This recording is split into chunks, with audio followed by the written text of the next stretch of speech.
Welcome to Concussion Talk Podcast. My name is Nick Mercer. I write Concussion Talk, www.concussiontalk.com. This is episode 23, and I'll be talking to Siobhan Karam. Siobhan is a physiotherapist at Sports Medicine Specialist in Toronto. She is also a member of Sport Physiotherapy Canada and helped organize a symposium on concussions in sport, which was held last week in Toronto. Siobhan tells us about the symposium, what was discussed, and some of the highlights.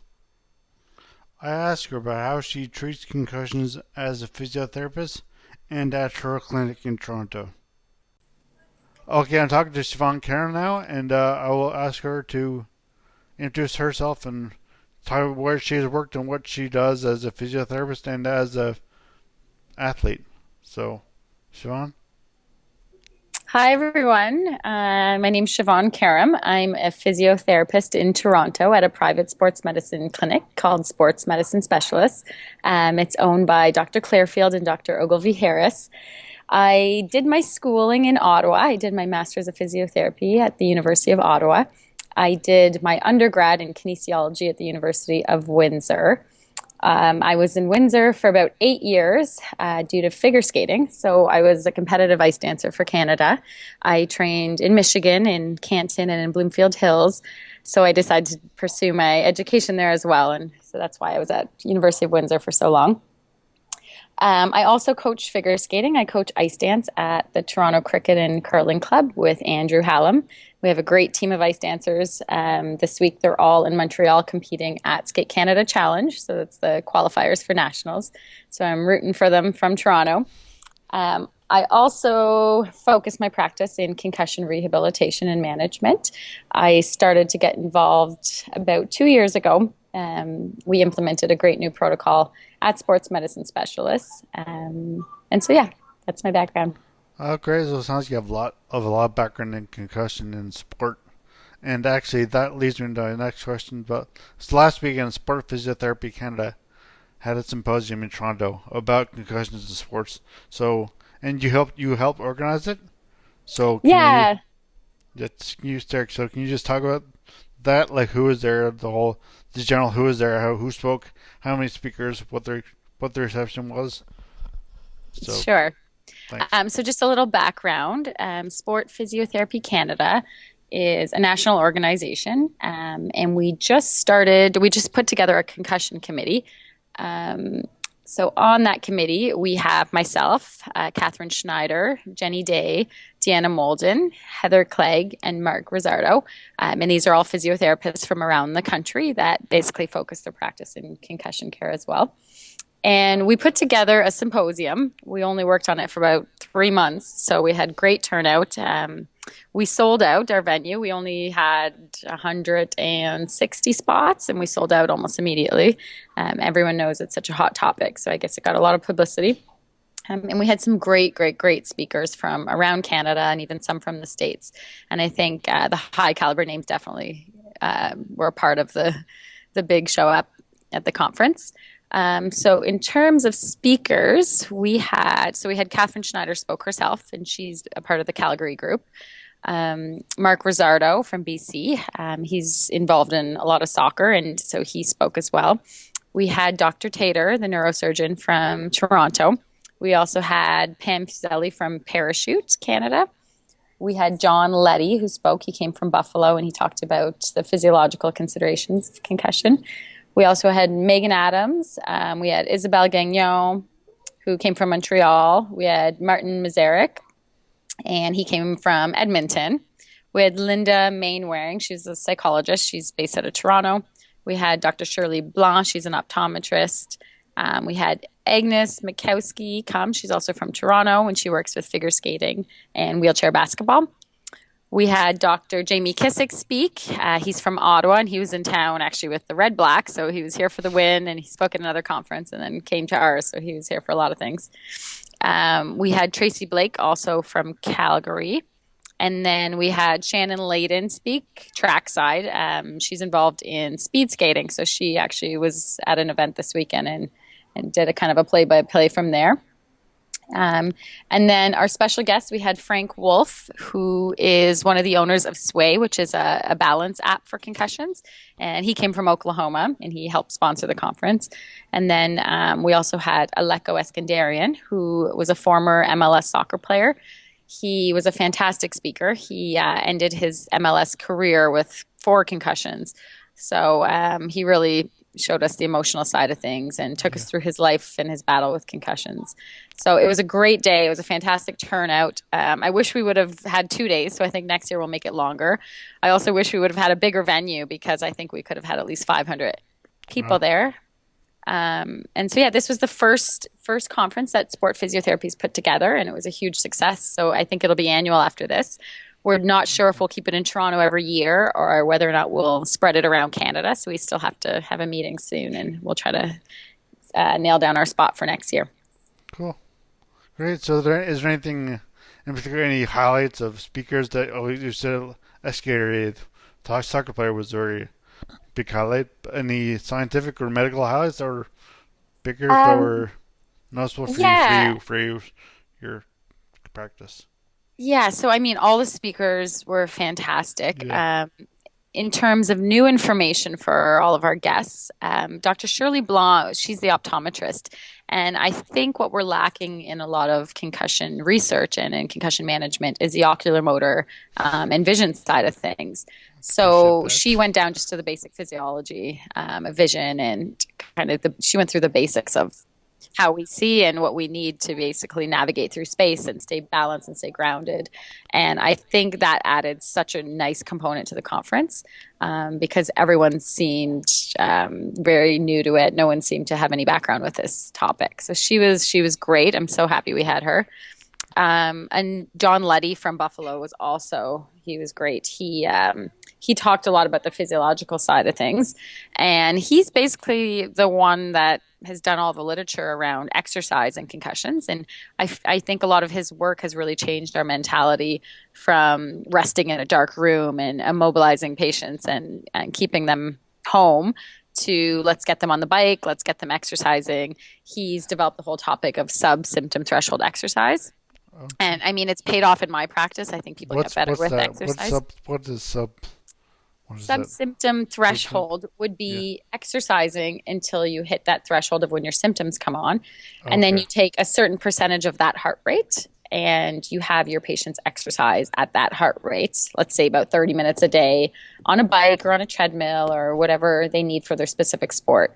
And it's getting all the benefits of exercise. So, I mean, it helps combat depression and anxiety. It helps all the natural endorphin release. It helps with stress. It helps with healing. It helps with so many things.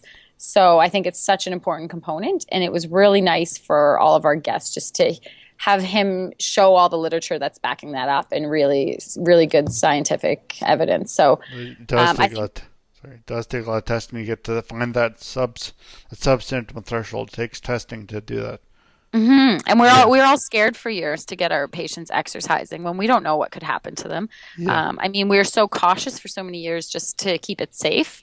And now we're finding that keeping it safe is not really the best thing. And I mean, in the physio world, with all of our other injuries, we rarely immobilize patients unless there's a fracture that's unstable or could be displaced. Yeah. But besides that, we've learned that exercise is key to healing, and exercise is the one thing that can counter so many different diseases and physical conditions. So, I mean, I'm sure you know just from your own experience with your brain injury that exercise is probably what got you back to where you're today. Definitely. So, and sorry, go ahead. I was just going to say, so I found his talk was crucial in just really getting that message across to all of our guests. And I found you set up the optometrist because I've had double vision since my brain injury 13 years ago. So I found that I know how vision affects balance and just awareness of proprioception basically. So exactly. And so maybe I found you need to see a neurooptometric specialist. You need to see. I've seen a neuroophthalmologist, but there's none in Newfoundland, so I haven't seen one here. So I want in Ottawa, to be honest, which was good, but I need to guess maybe more. But all these talking about dizziness and and balance and stuff. So you are a figure skating coach, and you were a competitive figure skater. So Yeah.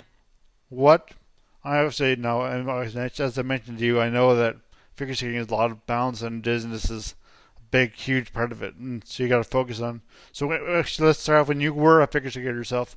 How did you how was generally you're taught to combat dizziness when you're doing spins and jumps and spins and all that? So how are you taught to combat it?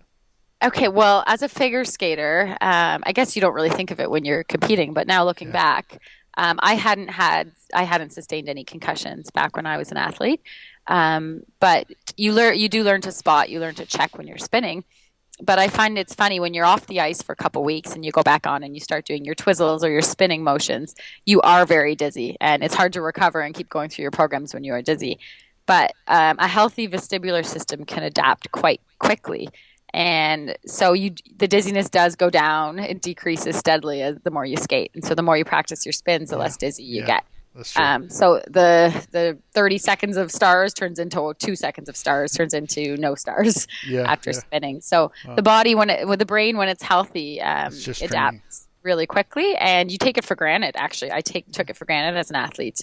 And then I recently sustained a concussion back in March, and one of the biggest things I've noticed is when I get back on the ice with my kids, it's if I'm spinning or showing them quick head motions, it's hard to stabilize. It's hard to kind of feel where I am in space, and I know that's definitely an effect from the concussion. All of our dynamic stability is affected by the vision and the vestibular system, so it plays a huge role in it. So do you have any specific exercises you teach your kids? So how old are these kids you're teaching? So my students range from, I'd say, age 8 to age 20. I mean, I've taught a variety of kids from 3 years old up to 30 years old. But right now, with our ice dance group at the cricket club, they're in that teenage range. Dizziness is not really a problem for them. Like I said, we take it for granted. Yeah. It's more, we do repetition with the spins and the twizzles to help improve the quality of the turns. So And with after a while, that, they're training their vestibular systems so without after even a while, knowing it. You say like after a while, you're spinning, you say, okay, you can be dizzy, and then they're dizzy for a while after. So you get used to it, basically. You'll get used to it, and Yeah, and a funny story from when I was younger and I trained in Ottawa. I was probably 5, 6, 7 years old. We had a Russian coach back then who made us do some off-ice training, and he had us all put our heads between our legs and spin in circles as fast as we can, and then we had I've done that as a kid. That's true. Right? And then you have to walk that straight line, almost like you're walking the drunk line. And I guess that was his way of training our vestibular systems. So I don't do that with my athletes. I don't find it's necessary, but there are people that do it. So I remember as a kid, I used to close my eyes and spin, and that was just brutal too. I could barely stand up after that.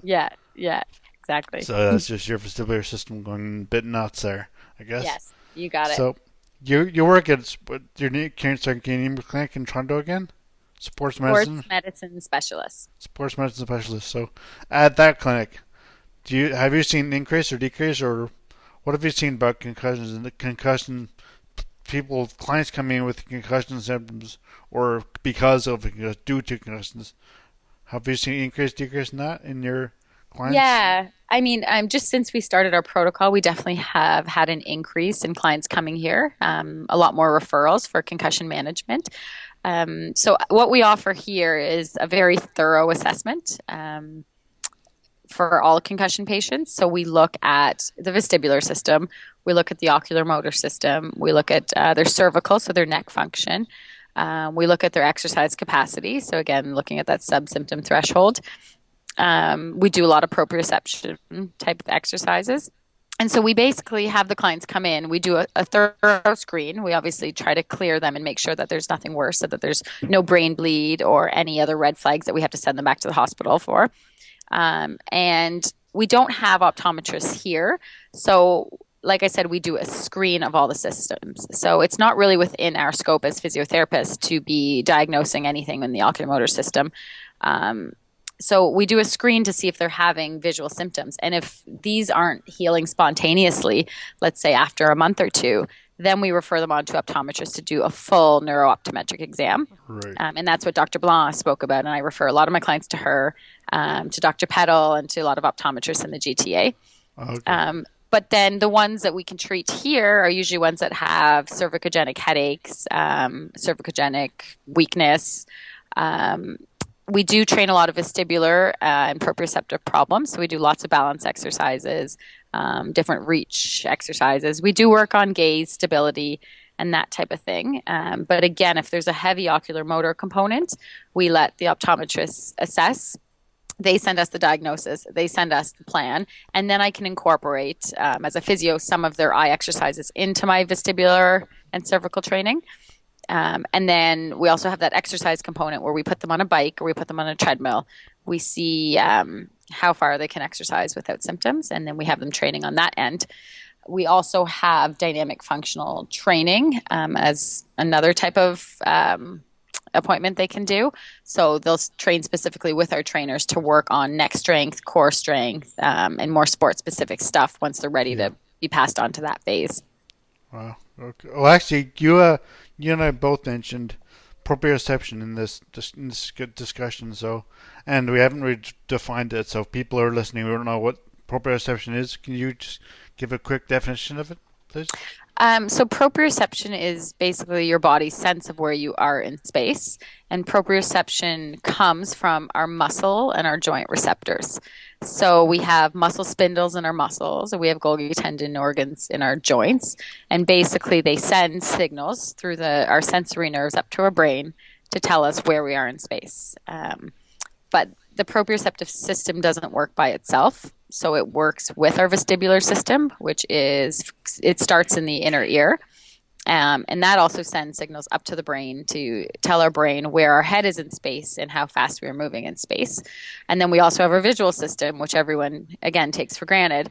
And that tells the brain where we are in space as well. So these three systems work together to basically give us a map of the world, a map of where we are. They ground us and basically are the center of our balance. If that makes any sense. That makes a lot of sense to me. It's great. Thanks so much. And so this sport medicine specialist, you've worked there for how long? I've been here for 4 years. 4 years. So I did my student placement, my clinical placement here. When I was in Ottawa, I came down for 6 weeks. I went back to Ottawa and finished my master's, and then I worked here ever since. So I started here right in September of 2012, and I've been here since. So actually, I guess you can't tell what the perception of physiotherapists was before you worked there. But generally, do you think there's a misconception, or how do people? You need to tell just generally other people that you are a physiotherapist. Do they anytime ask like, okay, I have a concussion, or is that something that they don't think physios have a role in helping with? Sorry, that's confusing. Is there misconception? Well, I think there is. I mean, there's a mixed bag of things that we see. So some people in the sports world are pretty familiar now with the idea that physios can help manage concussions. Yeah. It depends who they see first. If they see medical doctor yeah. first, it depends on whatever perception that medical doctor gives them. But I mean, physiotherapists, we're direct access, so people can come to us off the streets and tell us this is what they're feeling, and it's up to us to be able to differentially diagnose within our scope, of course, and to be able to refer onward, so refer back to different sports medicine doctors and to other specialists if we think that there's a bigger component than just what we can help them with. Yeah. So I think as a physiotherapist, especially in the last few years since the program has become a master's program, is our training in differential diagnosing is very high, and we are good at referring on and at kind of staying within our scope and keeping things ethical. So I think the big misconception around concussions is that when people are treating concussions, others think that they may be saying they can heal concussions, and that's not the case. Yeah. We know how long the brain takes to heal. We know there's tons of spontaneous healing. As physios, we just try to help manage the patient so that we can optimize their healing.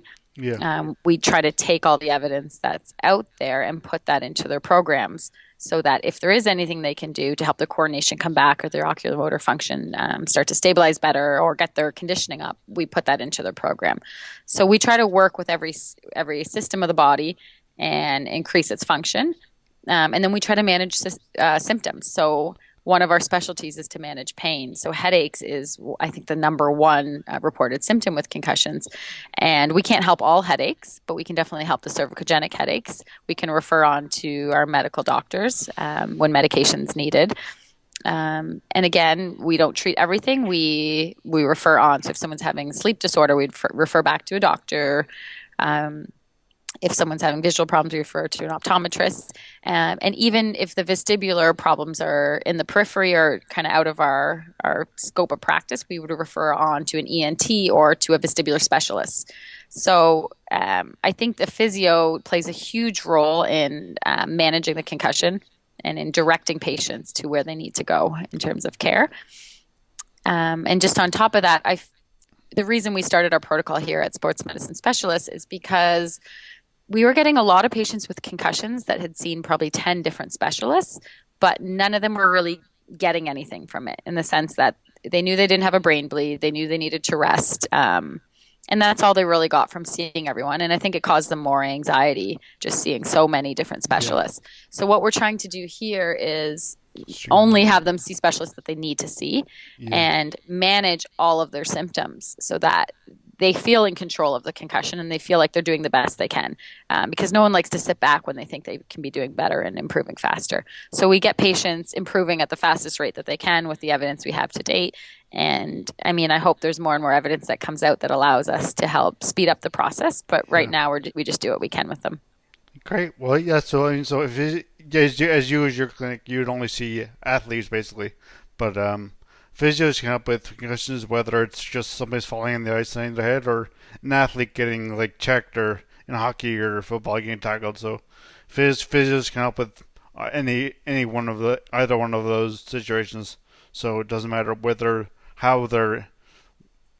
doing a sport or just generally hit their head on like a car door or on the ice. Still, physios can still help, right? Like that's. Yeah, and we try to limit it to sport-specific concussions here at our clinic. But I mean, I do see a mixed bag of things. So I do have people that just have those random falls, hitting their head on the cupboard or slipping on the ice. We do have motor vehicle accidents because a lot of whiplashes have a concussion component to them. And those are the tricky ones, but we do see a ton of those. So yeah, we work with lots of different types of concussion and people that have had prolonged post-concussion syndrome as well. Oh, great. Well, Jay, thanks a lot. That's great. And is there anything else you would like to mention, or your contact info for your Twitter, Facebook, Instagram, email, whatever? Anything you want to mention? Yes, let me think. I don't even know all my handles and names offhand. Let me just pull them up here. Maybe, Nick, you can post them with the talk if I send them to you. Sure. I'll post you my Twitter. I'll post you the Instagram. And I'll post you the link to the Sport Physiotherapy Canada website because all of our concussion resources will be uploaded there on our concussion locker room. Actually, great. I have a Sport Physiotherapy website link in my post about this podcast. So that's our link there. But yeah, and I was going to ask you a bit about the concussion locker room, but I'm not sure if we have enough time. But that's just your resources section of your website. Yeah, so again, that's the Sport Physiotherapy Canada Concussion Committee that put that together. So again, there's a few of us from around Canada. But basically, whenever new evidence comes out or new guidelines, we send it into our executive and we put it up on the locker room. So it's there. It's free material. It's just to educate all of our members, all of our physiotherapy members, to educate the public. So everyone's welcome to any of the documents, and they're all evidence-based. We don't put anything on there that's not. So. Okay, excellent. Thank you. So thank you so much, Siobhan, for agreeing to do this talk today. And I know you have to get going soon, but yes, and good luck to you. So how many skaters do you have in Montreal for this? In Montreal, we have 6, so 3 ice dance teams. Okay, so they're both men and women. Yes, they're all men and women ice dance teams. So cool. 3 girls, 3 guys. Well, good luck to them, and good luck to the rest of them. Anyone who's not. Siobhan is not their coach. Good luck to them too. But yeah, thanks again, and it's great talking to you. Thank you so much for having me. It was a pleasure. Once again, I would like to thank Siobhan, and I would also like to thank you for listening. I hope you listen again soon. The music at the beginning of this podcast is by Ben Sound. www.bensound.com.